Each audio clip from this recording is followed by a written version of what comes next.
Il est 20 h, bonsoir à tous. Voici les titres de l'actualité de ce samedi. 33 enfants en provenance d'Haïti ont donc été accueillis hier soir par leurs parents français. D'autres sont attendus dans les prochains jours. Aujourd'hui, certaines familles ont réclamé à nouveau que les procédures d'adoption en cours soient accélérées.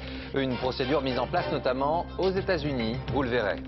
Les 124 migrants retrouvés hier sur une plage de Bonifacio ont été transférés vers des centres de rétention sur le continent. Nous reviendrons ce soir sur les flux migratoires en Méditerranée avec cette question. La Corse peut-elle devenir une nouvelle destination pour les clandestins ? Notre grand format ce soir avec la police et la justice belge qui s'interrogent sur le profil d'un homme. Il s'agit d'un enseignant de 38 ans qui a récemment avoué 3 meurtres. Il pourrait être lié à d'autres affaires non élucidées. Le retour de la fausse monnaie en Europe, près de 2 millions de fausses coupures seraient en circulation. Une information étonnante alors que l'on croyait que nos euros étaient infalsifiables. Le hard discount gagne toujours progressivement des parts de marché en France. Nous verrons que les grandes surfaces ont d'ailleurs choisi de contre-attaquer en appliquant une nouvelle stratégie. Les hyper font désormais du discount. Enfin, le sport avec les résultats de la Coupe de France de football et Lille passe à la trappe. Défaite face à Colmar. Le tennis et Tsonga qui poursuit son aventure australienne, mais aussi du ski avec la descente de l'année la plus spectaculaire, celle de Kitzbühel en Autriche. Voilà pour les tweets, merci d'être avec nous et on commence ce journal par l'émotion ces dernières heures pour les familles d'adoption qui ont accueilli hier soir leurs enfants à Roissy-Charles de Gaulle. Ils arrivaient en provenance d'Haïti. C'est pour ces familles l'épilogue d'une longue procédure parfois, mais une procédure qui a été respectée. Elle avait d'ailleurs été lancée et finalisée avant le séisme. Reportage, Evelyne Goldman, Marie-Pierre Cassignard, David Fossard et Mourad Bouretima. Enveloppés dans des couvertures de survie après 10 jours de peur et d'angoisse, les 33 enfants en provenance d'Haïti débarquent enfin à Roissy. Le voyage aura duré plus de 8 heures. Vous savez, quand on fait un voyage un peu long, les enfants pleurent, gênent, réclament des choses. Là, ils ont été vraiment très calmes, très gentils. Ils ont peu dormi, c'est vrai, mais ils ont été occupés tout le temps. Donc aucun souci de ce point de vue-là.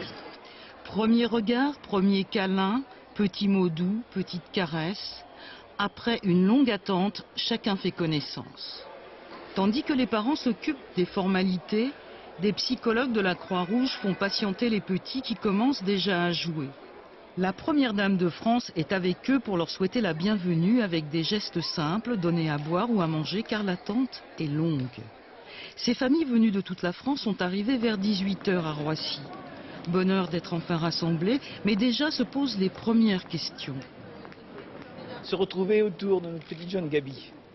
Et puis on improvisera en fonction aussi de ce qui va, de ses réactions, parce que qu'est-ce qu'il a pu vivre et qu'est-ce qui se passe dans sa petite tête, on voudrait bien le savoir.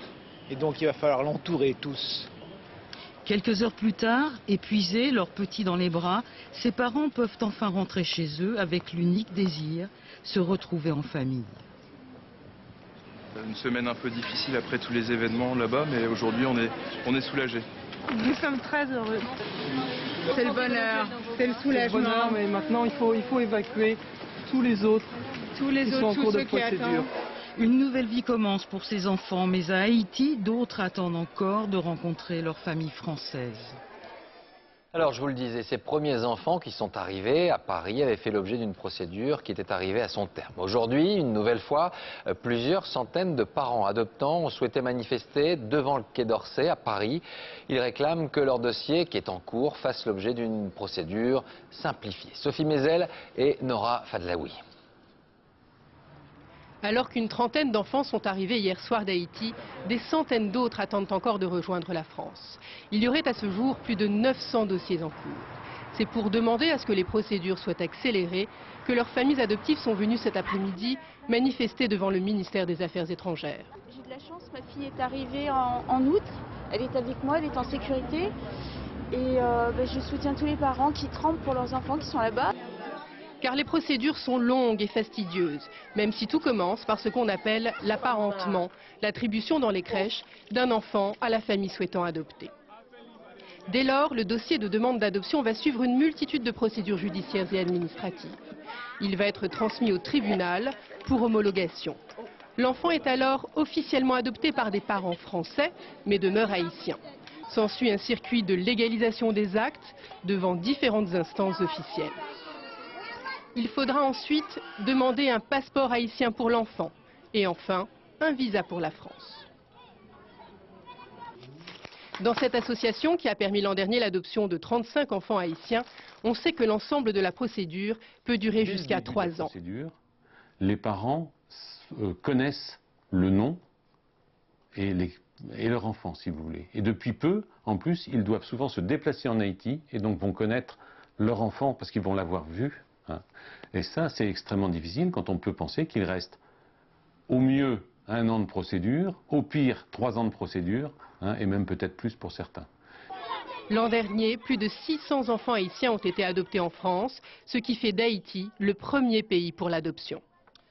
Et la France n'est pas seule dans ce cas. Ainsi, l'Allemagne, l'Espagne, les Pays-Bas, le Canada ont déjà décidé d'accélérer le processus d'adoption des enfants, sont déjà arrivés sur place. C'est le cas également aux États-Unis. Alors comment les choses se déroulent là-bas? Direction Washington, on retrouve Alain Chalvon. Bonsoir Alain.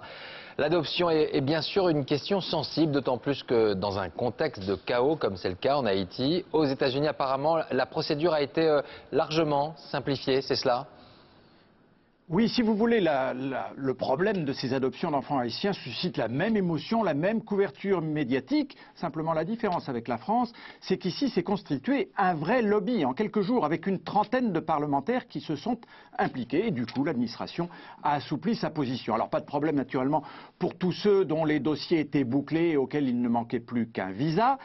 Mais on admet également des cas qui répondent à 2 critères. 1, il faut que l'enfant ait été déclaré bon pour une adoption internationale par une autorité haïtienne. Et 2, il faut qu'il ait été attribué à une famille américaine. La preuve de ces 2 critères pouvant être apportée par tous les moyens. Vous voyez, c'est assez souple, c'est assez inhabituel pour une bureaucratie d'habitude très tatillonne.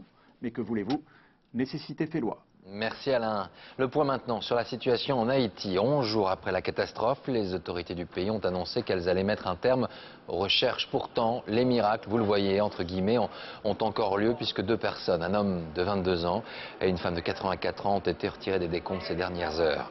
La journée a été également marquée par les obsèques de l'archevêque d'Haïti. Celui-ci avait été retrouvé sous les décombres de sa résidence. Pour la population extrêmement croyante, cette cérémonie a été l'occasion d'un profond recueillement. Sur place, Dorothée Olyric et Ludovic Lavieille. Celui qu'ils sont venus enterrer a été sorti des décombres, un chapelet dans une main et une hostie dans l'autre. Ils sont venus nombreux pour ce dernier hommage à Monseigneur Serge Millot, l'archevêque de Port-au-Prince. Le président haïtien, ses ministres, l'ambassadeur de France, mais aussi de nombreux religieux. Nous venons nous recueillir auprès de son corps, donc c'est un petit peu l'image de ce que la capitale vient de vivre, un effondrement. Donc nous portons tout notre être et notre foi à cet événement. L'émotion est intense parmi les fidèles. Pour eux, c'est un grand homme d'église, un guide spirituel qui a péri dans le séisme ainsi que son vicaire. Mais ils pensent aussi à ceux anonymes qui gisent toujours sous les gravats. Ceux qui sont dans les décombres, qui n'ont pas eu de camp de funérailles, les parents pensent à eux, l'église aussi de camp pense à eux. Parce que dans la prière commune de l'église prie pour tous ceux-là qui sont partis vers Dieu. Et ceux également qui sont jetés dans les fosses communes. Les funérailles se sont déroulées devant une cathédrale meurtrie par le séisme. Un symbole comme un défi à la catastrophe. Le corps de l'archevêque sera provisoirement inhumé à la périphérie de Port-au-Prince. Mais l'objectif est de rapatrier sa dépouille ici dès que possible. Mais il faudra d'abord que la cathédrale renaisse de ses ruines.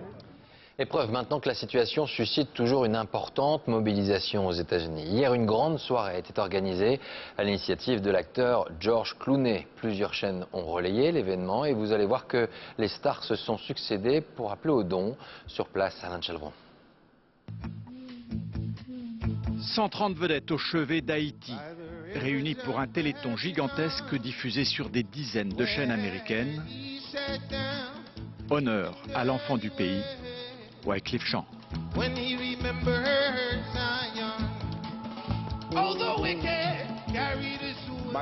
Mon pays souffre terriblement et a besoin de vous.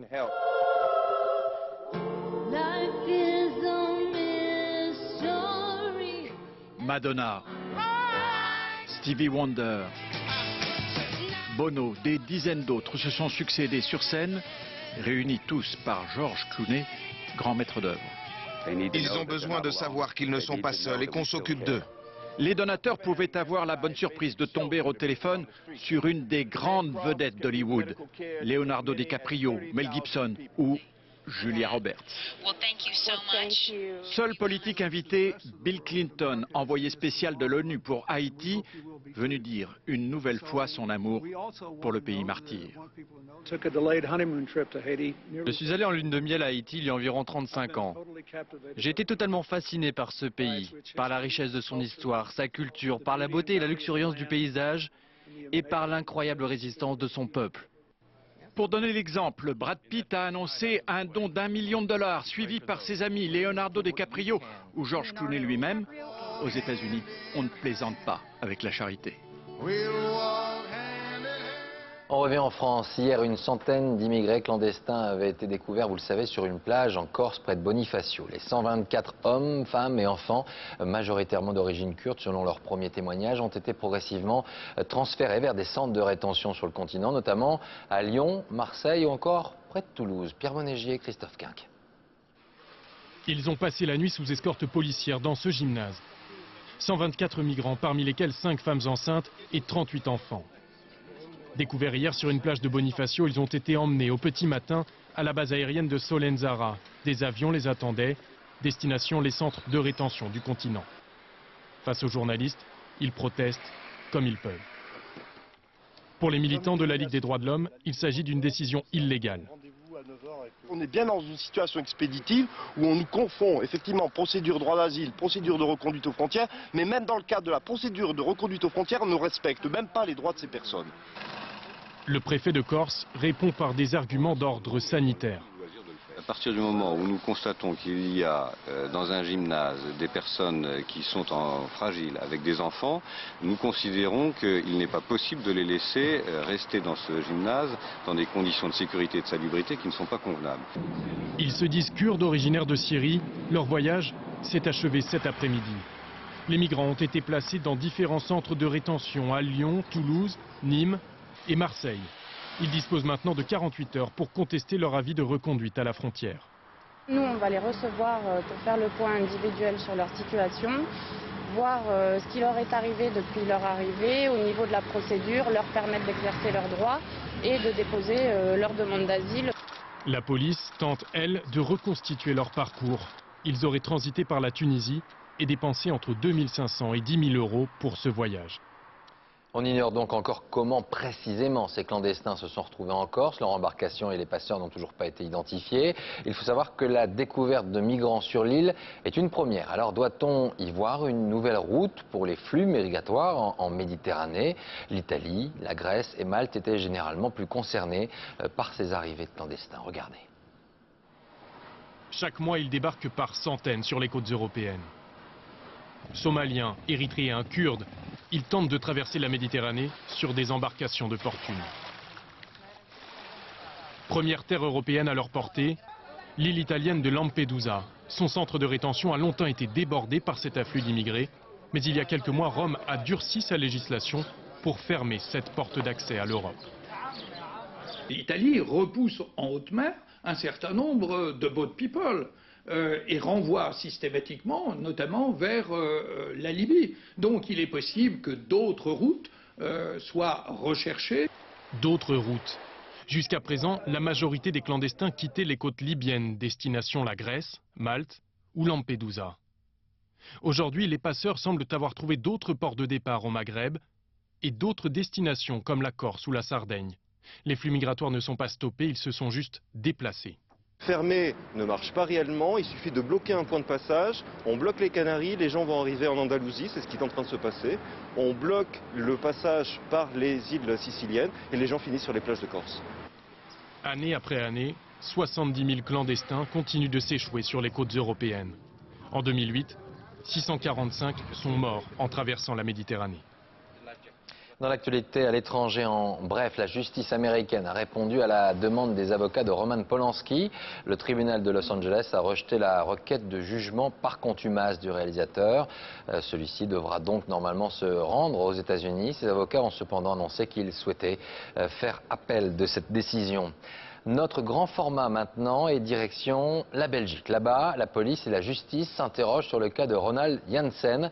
Cet enseignant de 38 ans a récemment reconnu avoir assassiné un jeune couple retrouvé le 2 janvier dernier. Puis très rapidement, il est passé à nouveau aux aveux pour une autre affaire beaucoup plus lointaine, une affaire qui date de 2007. Cela fait donc 3 assassinats déjà et une question s'est très vite imposée. Que s'est-il passé entre ces deux dates? Reportage Lionel Feuerstein et Sébastien Lafargue. Il a des allures de monsieur tout-le-monde. Un visage rond, un air sympathique. Dans son village, Ronald Janssen, ici filmé lors d'une fête communale, est très apprécié. Blagueur et bon vivant, il est de toutes les sorties. Mais cet enseignant, ce bon père de famille, serait aussi un redoutable prédateur. Kevin et Shanna sont ses dernières victimes. Un jeune couple d'amoureux de 20 ans retrouvé mort sous ce pont le 2 janvier dernier. Il y a quelqu'un qui roulait sur l'autoroute et qui voyait une voiture brûlée. On a retrouvé 2 cadavres, alors la police fédérale est intervenue avec son laboratoire. Rapidement, les enquêteurs vont s'intéresser aux voisins du couple qui vit juste à côté, dans cette maison à droite. Un enseignant, père de 2 enfants, l'insoupçonnable Ronald Janssen. Le lendemain du double meurtre, l'homme reprend le travail dans son lycée comme si de rien n'était. Lundi, il est venu à l'école. On n'a rien vu. On a parlé de l'affaire, parce que c'était ses voisins, qui étaient assassinés. Donc, ça fait quelque chose, non? On a parlé comme ça. Rien. Quelques jours plus tard, la police l'arrête. Janssen avoue, c'est bien lui qui a tué ses jeunes voisins. Agacé par leur bruit, il a craqué. Et ce n'est pas la première fois. Aux enquêteurs, il avoue une série d'autres crimes, comme le meurtre d'Annick Van Nuystel, une jeune femme de 18 ans assassinée en mai 2007 alors qu'elle rentrait chez elle à vélo. Le nom du professeur Ronald Janssen avait été alors cité dans un courrier anonyme, jugé à l'époque peu crédible. On avait des dizaines et même des centaines d'éléments dans le dossier, des gens qui disaient c'est peut-être celui-là ou c'est peut-être celui-là. Donc à ce moment-là, on ne pensait pas que c'était lui. Il a un bon profil et personne n'a jamais pensé que c'était possible que cette personne-là était un tueur. Ronald Janssen a également violé 5 jeunes femmes, dont l'une a été poignardée à 7 reprises dans cette maison en 2006. Elle a miraculeusement survécu. À l'époque, ce portrait robot avait été diffusé, mais sans résultat. Aujourd'hui, l'enseignant est soupçonné dans au moins 3 autres affaires de meurtre. Une étudiante belge, une hollandaise et une allemande. Une liste qui, selon les enquêteurs, pourrait encore s'allonger. On revient en France avec ces images de la manifestation contre le projet de ligne à grande vitesse qui devrait traverser le Pays Basque entre la France et l'Espagne. Plus de 10 000 personnes se sont mobilisées aujourd'hui à la frontière entre Hendaye et Irún. Cette confirmation maintenant, les hôpitaux de Paris devraient bel et bien supprimer entre 3 000 et 4 000 postes d'ici à 2012. C'est le directeur de la PHP qui l'a affirmé aujourd'hui. Des suppressions d'emplois qui seraient le résultat d'un vaste plan de réorganisation. Marie-Pierre Samitier et Michel Hiver. Des suppressions d'emplois et des restructurations. Concernant les emplois, ce plan dévoilé par les hôpitaux de Paris prévoit de supprimer 3 500 postes sur un total de 92 000 personnes. La moitié concerne les médecins et les soignants. L'autre moitié, le personnel administratif. Côté restructuration, le principe reste celui de regrouper les 37 hôpitaux en 12 centres de soins. Selon les autorités, la prise en charge des patients sera bénéfique. Il s'agit d'améliorer le service rendu aux patients, de mieux organiser les complémentarités entre les établissements d'assistance publique et l'ensemble des autres hôpitaux de l'Île-de-France. Par exemple, les services de chirurgie de Cochin et de l'Hôtel-Dieu se situent à 2 km de distance. Ils seront donc réunis. Réduire les activités devrait permettre d'économiser environ 100 millions d'euros par an d'ici 2012. En réaction, les syndicats dénoncent une véritable casse des services publics. Plusieurs milliers de fonctionnaires ont manifesté jeudi pour protester contre les réductions de postes dans la fonction publique. Il y a 10 ans, lors du lancement de l'euro, on l'avait dit infalsifiable. Eh bien, ce n'est pas le cas. Infalsifiable ne voulant pas dire inimitable. Depuis plusieurs mois, le nombre de faux billets retirés de la circulation par la Banque Centrale Européenne a tout simplement augmenté de 53%. Alors, faut-il s'en inquiéter? Les explications de Romain Messi. Regardez, ça marque en noir. Là. Ça, c'est un faux billet. Cette commerçante toulousaine n'est ni la première ni la dernière victime des faux euros. Jamais depuis son lancement il y a près de 10 ans, la monnaie unique n'avait été autant falsifiée et les saisies se multiplient. 860 000 fausses coupures ont été retirées de la circulation en 2009 par la Banque Centrale Européenne. Si cela reste maigre en comparaison des 13 milliards de billets qui circulent en Europe, c'est tout de même 53% d'augmentation en 2 ans. L'euro était pourtant présenté à l'origine comme une monnaie infalsifiable, certes, mais elle reste imitable, avec un équipement artisanal, ordinateur, scanner et imprimante. Certains commerçants ont donc appris à être vigilants. Comme vous voyez au niveau de la lumière, vous avez le trait, un trait noir, et ça, ce qui veut dire que c'est un vrai billet. On regarde visuellement les filigranes et le papier. Parfois on a un doute, on peut vérifier à l'aide d'un stylo ou d'une lampe qu'on possède, mais de nos jours ils sont tellement bien faits qu'on a du mal à vraiment distinguer les faux des vrais. Les spécialistes relativisent cependant le phénomène. Selon eux, l'euro ne serait pas plus falsifié aujourd'hui que le franc en son temps. Il est 20h20 à suivre. Dans un instant, le hard discount séduit de plus en plus de consommateurs et vous allez voir pourquoi il séduit même les chaînes classiques d'hypermarchés. Un samedi de sport, Joe Wilfried Tsonga nous donnera de ses nouvelles depuis l'Australie et il va plutôt bien. Le football, suite de la Coupe de France et puis Kitzbühel, la descente de l'année en ski. Le plus rapide était le Suisse aujourd'hui, Didier Cuche. Enfin, nous découvrirons les coulisses des défilés haute couture printemps-été 2010 qui commencent lundi prochain à Paris. Mais avant cela, les chaînes à bas prix progressent en France. On les appelle, vous le savez, les hard discount.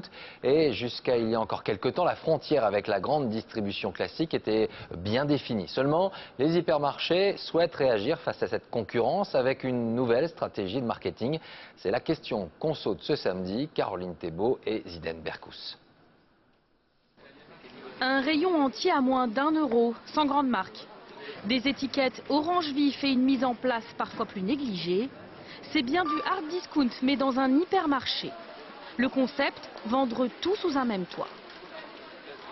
J'ai acheté de la moutarde à l'ancienne parce qu'elle est moins chère que de la moutarde à l'ancienne d'une autre marque et elle est très bonne rapport qualité-prix. Je retrouve les mêmes produits ici, donc avec des prix tout à fait concurrentiels, donc ça m'évite de faire 30 km pour peu de choses.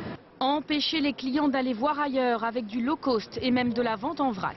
Car depuis quelques années, les Français sont de plus en plus infidèles à leur hypermarché, rarement synonyme pour eux de bas prix. Alors le hard discount, on l'avait déjà dans les rayons. Par contre, compte tenu de l'immense choix qu'il y a dans nos hyper, un certain nombre de clients ne repéraient pas nos solutions discount. Le fait de les avoir reconcentrés a permis aux clients de les trouver plus facilement. Autre stratégie ici, avec une nouvelle marque qui utilise les codes minimalistes du discount, quitte à concurrencer leurs propres produits premier prix. La nouvelle marque compte seulement 400 références dans un magasin qui en propose 75 000. On a dit que c'était des produits donc de base que l'on souhaitait bien sûr donner à nos clients et puis bien sûr aller concurrencer aussi les hard discounters sur leur terrain. Notamment les enseignes allemandes à bas prix. Alors tous les groupes s'y sont mis, chacun développant aussi sa chaîne discount. Le groupe Carrefour détient ED et Dia, Intermarché, Netto, Auchan possède Attaque ou Simply Market. Il n'existe plus de spécialistes de l'hyper, de spécialistes du super et de spécialistes de la proximité ou du hard discount. Aujourd'hui, la plupart des groupes essayent de tout embrasser à la fois. Même si sa croissance ralentit, le discount représente 14% des achats alimentaires. Un marché dont chacun espère bien prendre la meilleure part. Le sport maintenant avec la suite de la Coupe de France de football. Et je vous le disais, Lille a été éliminée cet après-midi par les amateurs de Colmar. La Coupe d'Europe de rugby et le tennis, c'est Joe Wilfried Tsonga qui poursuit son aventure australienne. Julien Benedetto. Ils sont étudiants, intérimaires, employés de banque, tous footballeurs amateurs. Colmar, club alsacien de CFA, la 4e division, élimine Lille, 3e de Ligue 1, en 32e de finale de la Coupe de France. Les nordistes, irrésistibles ces derniers temps, envoient en Alsace une équipe de remplaçants. Péché d'orgueil, Colmar a le niveau et tire même sur la transversale. 0-0 à l'issue de la prolongation. Le gardien Thomas Opic, étudiant à la fac des sports, repousse un tir au but lillois. Et Salim Mezrich, employé de banque, offre le jackpot aux Colmariens. Coupe d'Europe de rugby, petite balade italienne pour Clermont, qui marque 9 essais à Viadana. Voici celui de Vermeulen. Les Auvergnats s'imposent 59-20 et rejoignent en quart de finale Biarritz, Toulouse et le Stade Français. Les Parisiens, ici en rose, battus à Édimbourg cet après-midi 9-7, malgré cet essai de Papé, arrachent au bout du compte leur qualification pour le Grand 8 européen. La danse des pouces fait un tabac à Melbourne. Dernier Français encore en lice à l'Open d'Australie, Joe Wilfried Tsonga élimine ce matin au 3e tour l'Allemand Tomias en 4-7. Lundi en 8e de finale, le colosse du Mans affrontera l'Espagnol Nicolas Almagro pour prolonger la danse. Une image de ski toujours aussi impressionnante. Ce matin avait lieu la descente de Kitzbühel en Autriche. Et c'est le Suisse Didier Kusch qui a remporté l'épreuve. C'est sa 3e victoire sur cette piste qui est considérée comme l'une des plus difficiles au monde.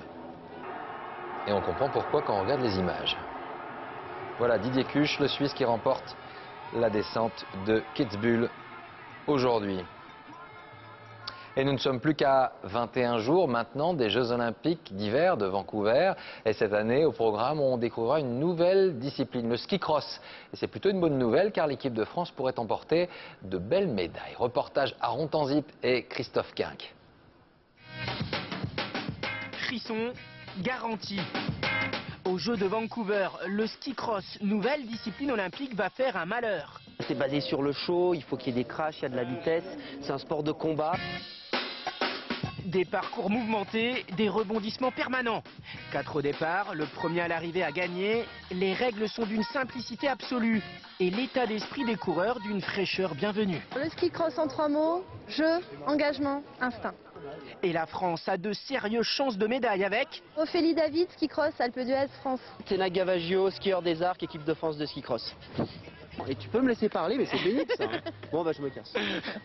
Enak Gavaggio, un bout en train passionné de freeride, à ne pas imiter, qui trouve avec le ski cross un autre moyen d'expression.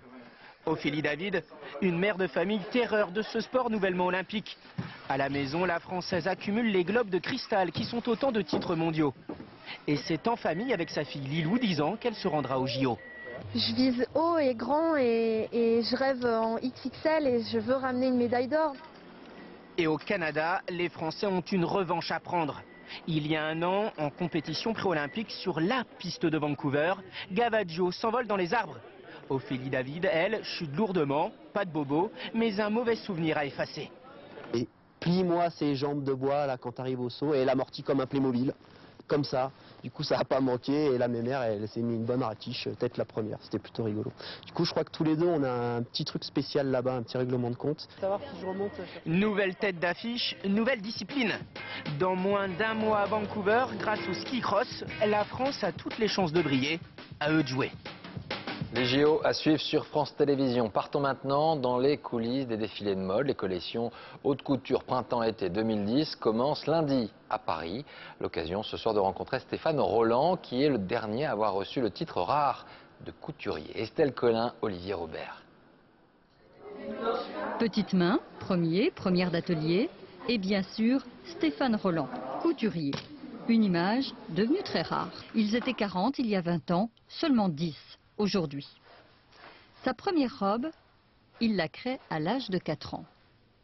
Et il me semble, ah voilà, et il y avait des traits sur la robe comme un plissé. Adoubé par ses pairs en 2007, il est nommé couturier. Une appellation qui date du 19e, un titre unique au monde, comme sa maison. La maison est atypique parce que c'est la dernière, c'est une maison qui pour l'instant se finance seule et que c'est surtout une maison qui pour l'instant encore ne fait que de la haute couture et qui s'autofinance avec la haute couture. Voilà, lâche, voilà. Fais bouger, voilà, parfait. Sublime. Sa clientèle est fidèle, principalement étrangère. Famille royale du Qatar, de Jordanie, grande dame d'Azerbaïdjan, fortune chinoise et d'Amérique latine. Il n'y a que l'ourlet qu'on retouchera. Donc ça, c'est de l'or qui est carrément coulé sur le crêpe et qui est séché. Donc c'est un travail d'alchimiste. Hein. Ces robes sur mesure se vendent 35 000 € l'une. Des centaines d'heures de travail pour parfaire ce qu'il est déjà. Mets dans les poches, s'il te plaît. Tourne complètement, fais la poupée. Ouais. Pas de prêt-à-porter en vue. La maison reçoit pour l'heure dans ses salons privés une centaine de clientes. Le cinéma ce samedi soir avec un film étonnant, Sumo c'est son nom, est un film israélien. Voici l'histoire de 4 copains obèses et complexés, une histoire déjà récompensée par de nombreux prix. Pascal Deschamps. 4 garçons dans le vent, 4 sumo dans les rues d'une petite ville israélienne, de quoi étonner les badauds. Sumo, c'est d'abord l'histoire de Herzl, 155 kilos. Habitué des réunions des Weight Watchers, rejeté par tous, il découvre un jour dans le restaurant japonais où il travaille qu'on peut être gros et admiré.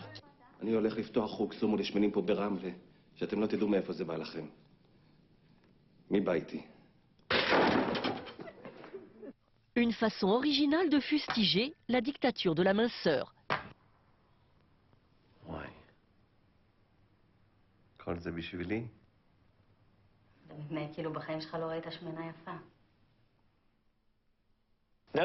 C'est l'histoire de 4 copains qui décident d'arrêter leur régime pour faire du sumo.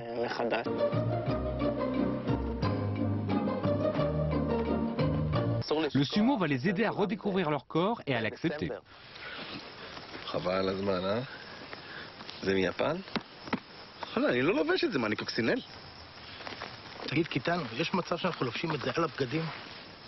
Les comédiens eux-mêmes confrontés à des problèmes de surpoids ont hésité avant de dévoiler leur rondeur. Avant le film, je n'allais jamais à la plage ou à la piscine. Pour rire, je disais même à mes amis que je me douchais tout habillé tellement j'avais honte.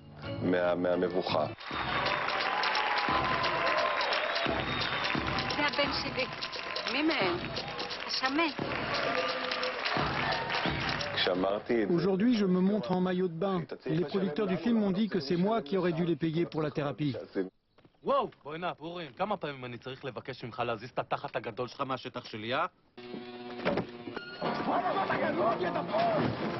Sumo est un film aussi léger que savoureux, à déguster sans modération. Voilà, fin de ce journal. Merci de l'avoir suivi. Tout de suite, la météo, Nathalie Riouet. À 20h35, Patrick Sébastien et son plus grand cabaret du monde. Je vous donne rendez-vous demain à 13h pour l'information. Et dès 13h15, le magazine Nos Invités, la ministre de l'économie Christine Lagarde et le romancier Marc Lévy. Et puis, Lilian Thuram sera également face aux images de l'actualité de la semaine. Passez une très belle soirée et à demain, j'espère.